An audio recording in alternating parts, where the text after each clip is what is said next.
Greetings and welcome to your pre-algebra live session of the week. We are in the week of October 13th already, and we did week 8 last week. I meant that to say we are now in week 9. So when you go to work on this week's assignment, look for the assignments with in the folders that are labeled week 9. All right, so let's start with a warm-up question, something that we looked at last week. So last week we entered into Unit 3, and we talked about a couple different types of transformations. We talked about translations, reflections, rotations, and dilations. And the warm-up question has to do with dilations. So let's read through that warm-up question. It says a figure is dilated and has a scale factor of 4/5. So it's got a scale factor of 4/5. Will the image be bigger or smaller than the pre-image? And how do you know? So remember, dilations are the only type of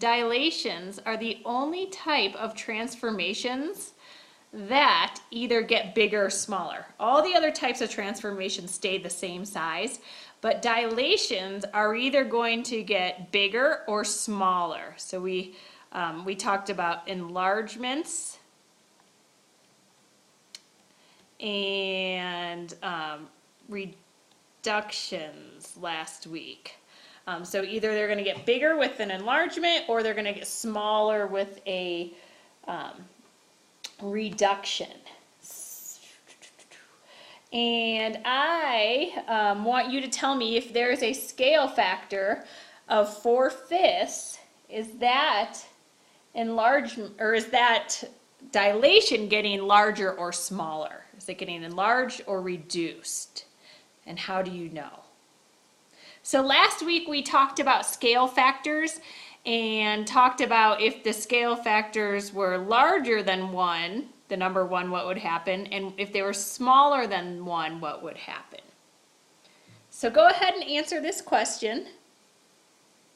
If you need to, go ahead and look through your notes. Okay, so we talked about if we have a scale factor, I'm going to put SF to represent scale factor. If we have a scale factor that's larger than 1,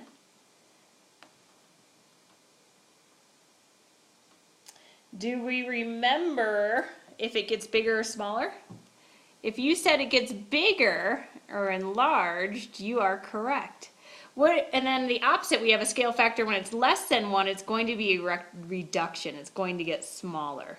So having a scale factor of 4/5, that is actually smaller than 1. So in this case, our dilation would be a reduction. It's going to get smaller because the scale factor is smaller than 1. That would be our reasoning of why. All right, so this week you are going to complete Unit 3 with completing Session 3, where we're going to focus on transformations in coordinate planes. So we've learned all the transformations, what they are, and now we're going to put them in the coordinate plane and look at the transformations in that realm.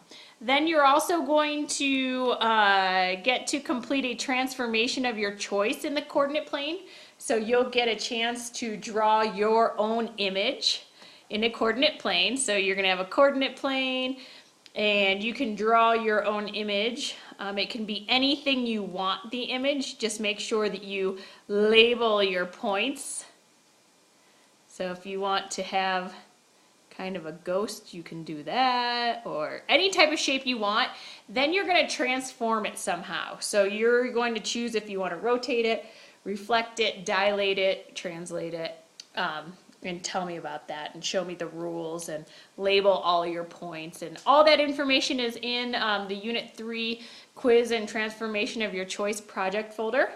And then I've got a catch-up day for you, and make sure you're using those to get caught up or redo low-scoring assignments. So those are wonderful days to take a look at the week's prior assignments that have been graded and see if there's any that need to be redone.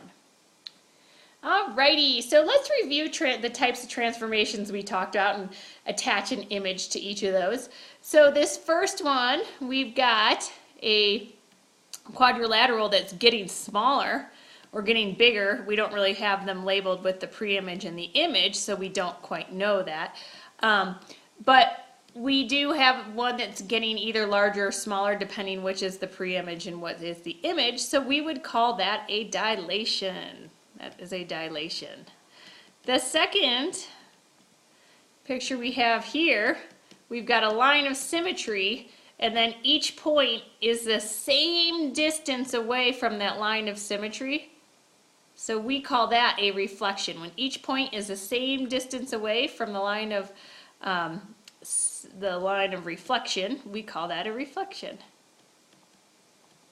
And then we've got this figure next that's moving in a circular motion, so we call that a rotation. And then last and not least, rotation, we've got a figure where we are taking each point and moving at the same vertical and horizontal distance, and we call that a translation. So when you take an image and you slide it, you take each point and you move at the same distance. That's a translation.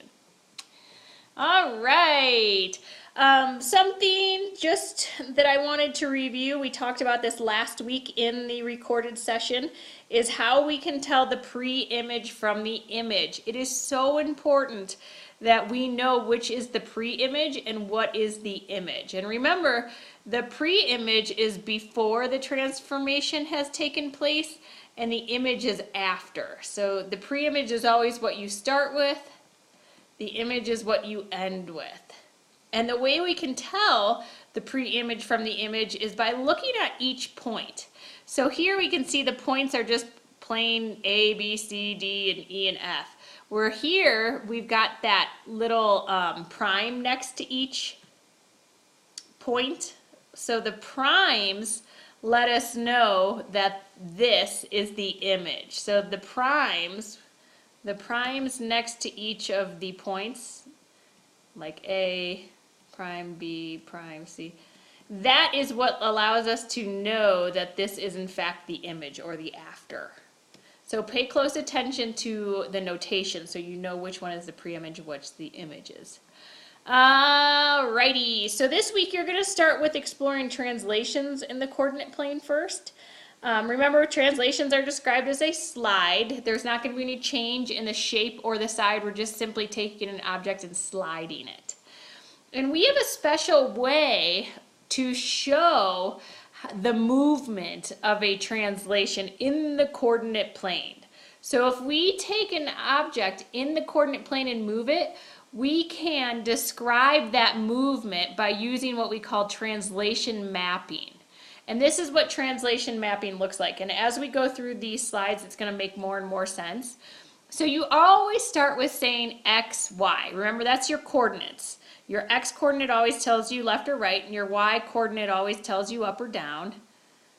So you always start with just writing the parenthesis x comma y, and then you draw an arrow, and then you're going to, so we always start with this, then we draw an arrow, then we're going to say x plus or minus a number, so it could be like x plus 1, and then you're going to say y plus or minus a number, depending on what the horizontal and vertical movement are.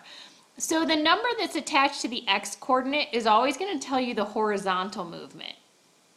So that's going to tell you if you're moving left or right. Whereas the number attached to the y coordinate is always going to tell us our vertical movement. If we have a plus attached to the x, that's going to tell us we're going right. If we have a negative attached to the x coordinate, that's going to tell us we go left. Vertical, if it's a positive, it's going to tell us up, just like we would think. If it's negative, it would tell us down. So in this example that I happen to write out, x plus y, arrow, x plus 1, this would tell us that each x coordinate would move to the right 1 unit. And then the y minus 2 would tell us we're going down 2 units. So make sure you are taking good notes now so that when you go to do your assignments this week, you've got some examples to refer back to. So you should be taking notes every time you watch these weekly recordings. I am going to go to the next slide, so if you need more time, go ahead and click pause. Alrighty, so let's review the rule we just learned about. And we've got a rule here, x comma y, arrow. And then the rule is right here, x plus 2, y minus 5. Describe the movement with rules using the coordinate notation. So just tell me the movement. What do we have? So what does that x plus 2 tell us?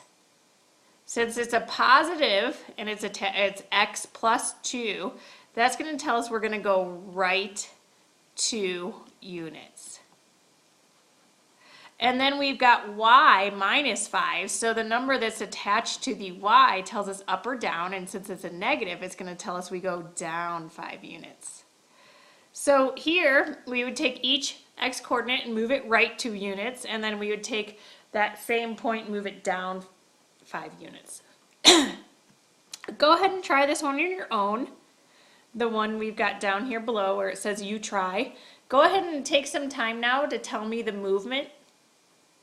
And if you need to, click pause so that you can try this on your own, then check your work with mine.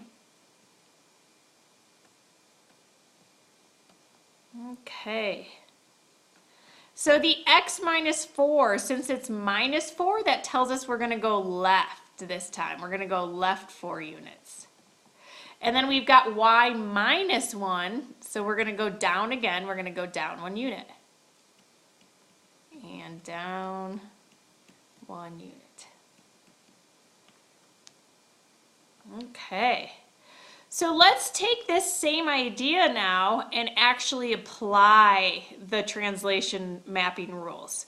So we've got a figure, we've got this triangle, and let's go ahead and label each point here. Let's label each point of that triangle. So that point coordinate would be 1, 2, 3, 4, 5, 6, 7, 8, 9. So -9, and then up 1, 2, 3, 4, 5, 6, 7, 8. Positive 8. So that point, we'll call that point A, would have coordinates -9, 8. We'll call this point B over here. Let's find out what those coordinates are. So 1, 2, 3, 4 units to the left, so we would say -4, and then up 1, 2, 3, 4. And then this point, let's go ahead and call this point C, and that looks like it's at -9, so 9 to the left of the origin and up 4. All right, so we're going to take each point and move it x plus 2, y minus 5. So let's talk about that movement. That x plus 2, what does that tell us? We're going to go right 2 units. The y minus 5 tells us we're going to go down 5 units. So we're going to take each coordinate, move it right 2 units, and then down 5 units and plot the new point. So let's go ahead and do that, starting with A. So we're going to move it right 1, 2 units, and then down 1, 2, 3, 4, 5. That was going to be our new point. Let's label that in, oops. Let's do that in, how about blue, green here. So our new point is going to be right here. So that's going to be our new point A. So let's go to point B and let's go move that. So 2 units, 1, 2 to the right, and then down 1, 2, 3, 4, 5. That's our new B point. And then we're going to do that with the C point. We're going to take that point, we're going to move it to the right 1, 2, and then down 1, 2, 3, 4, 5. And these should have little primes next to each of our new points to let us know this is the image. We can go ahead and connect the points and get a new, our newly translated triangle. So again, each point we took it and we moved it 2 units to the right and then 1, 2, 3, 4, 5 units down.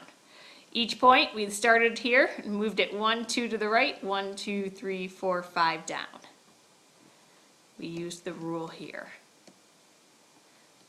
Okay, so now let's come up with the translation rule. So here, let me label some points.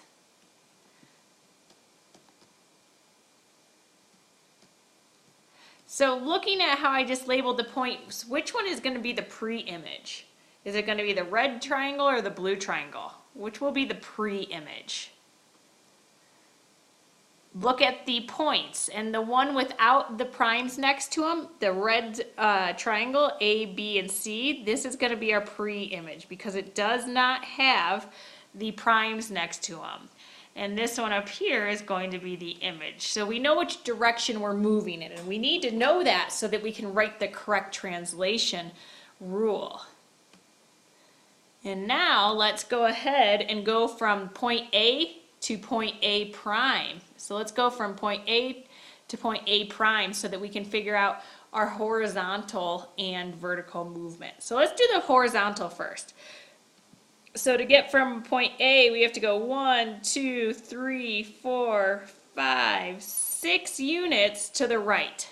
So we went 6 units to the right. 6 units. I'm going to write that over here. It's kind of hard to see it in there. 6 units to the right. And then we have to go up. How many units? 1, 2, 3, 4, 5, 6, 7, 8, 9, 10. And then we went up 10 units. And we would do the same with all the points, and you could check them. You could go from point B to point B prime and find that you're going 6 units to the right and 10 units up. So let's write what that translation rule would look like. So we always start with writing X and our Y to show that we take our coordinate and what are we going to do to them? How do we show 6 units to the right? We put X plus 6. And then 10 units up, we're going to put Y plus 10. And that would show us the translation rule. And you'll get to do practice with that this week. I'm going to go to the next slide, so if you need to pause it and take more notes, go ahead and do that. Reflections. So let's talk about reflections. So I'm going to take a point, I'm going to call this point A, and we're going to reflect it over the x-axis. So remember, your x-axis is your horizontal axis, your y-axis is that vertical axis. So if we're going to flip it over the x-axis, we're going to flip it over this axis, the horizontal one. So reflect it over the x-axis. So remember, a reflection has to be the same distance away from what you're reflecting it over. It has to be the same distance away. So since A is 1, 2, 3 units away from the x-axis, the point of reflection has to be 1, 2, 3 units away on the other side. So that point A reflected would be right there. Let's go ahead and label those coordinates. Let's go ahead and label those coordinates. So the first A that we started with has coordinates -2, 1, 2, 3. And then the new coordinates of our reflected point, once we reflected it, was also -2, but now it was down 3 units.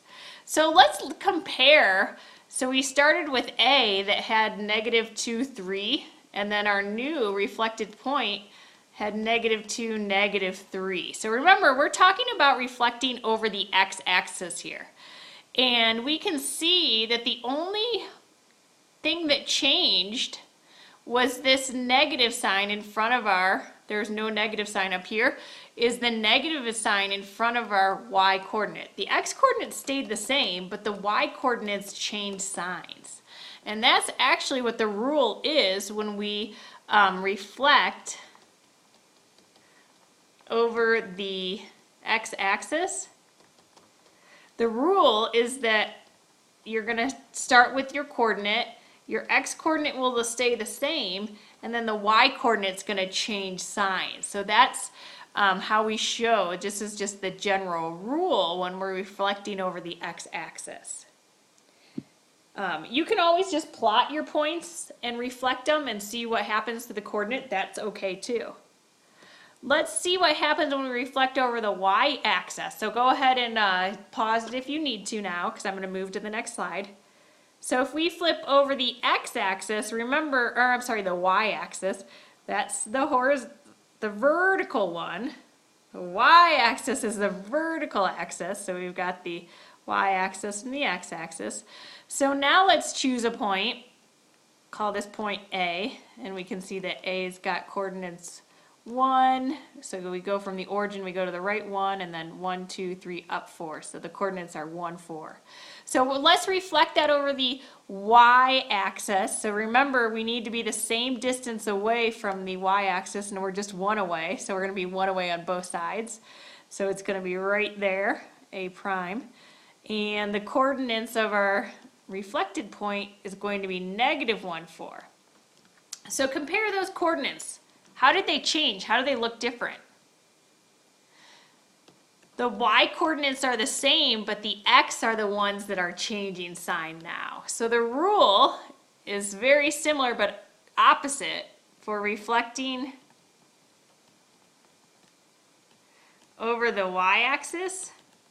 The rule is that you start with your x and your y coordinate, and then you're going to change the x coordinate. The sign will just change. It'll be opposite. So if it's negative, it will become positive. If it's positive, it will become negative.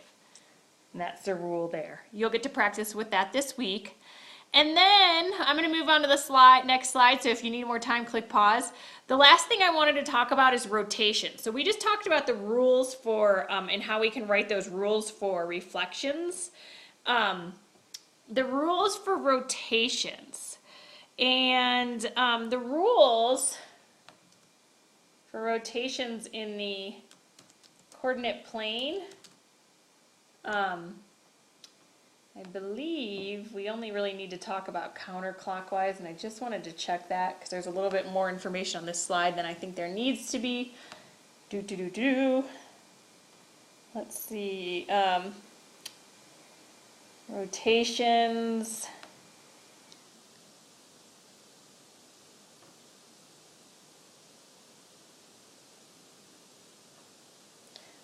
They're all the rules are in there. I'm going to leave these as is. But you can see all the rules are listed, and let's take one point and apply one of the rules. So let's look at number 1. And the rules are listed above. We're going to find the one that we need, and then we're going to apply it. So it says if a point A, which has the coordinates 4, -5, is rotated 90 degrees counterclockwise, what is the coordinate of the image point A?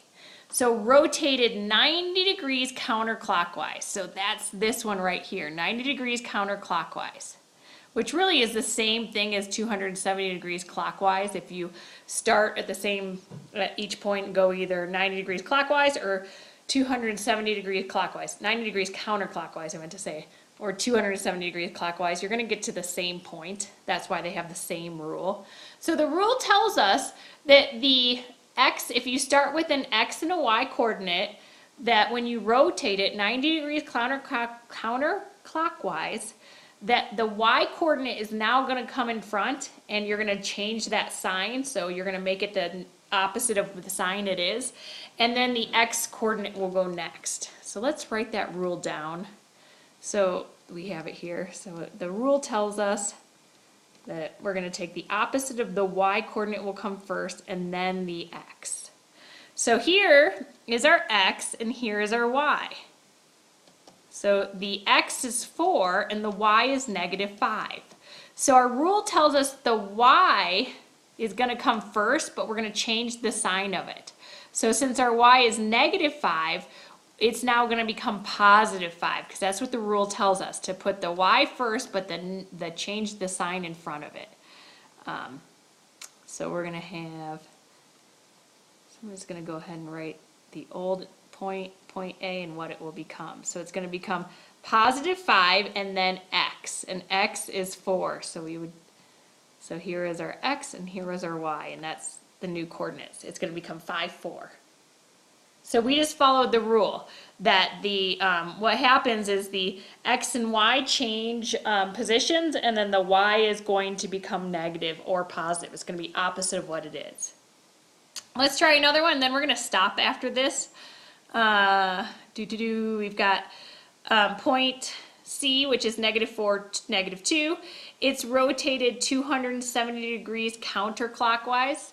270 degrees counterclockwise. Here it is in the rules up above. So now we are going to, the rule tells us that we need to take the X and Y coordinate and change the order so that the Y coordinate comes first and then the X coordinate, and we're going to change the sign in front of it. So since we start with -4, -2, remember this is your X and that's your Y, the rule tells us the Y comes first now, so it's going to be -2, and then we change the sign in front of the X. So since it's -4, it's going to become +4. And that's our final answer right there. Just like the final answer was right there. So you'll get to practice that this week, and that's a wrap. We're going to stop there, and you guys are going to complete the week of 10-13, October 13th key phrase assignment. And we talked about translation rules, and I want you to describe the movement in this rule below. So remember, you're going to tell me the vertical and horizontal movement.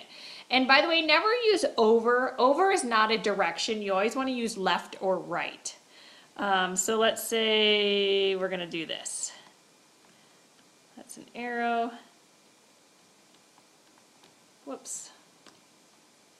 Got that parenthesis in there too quick.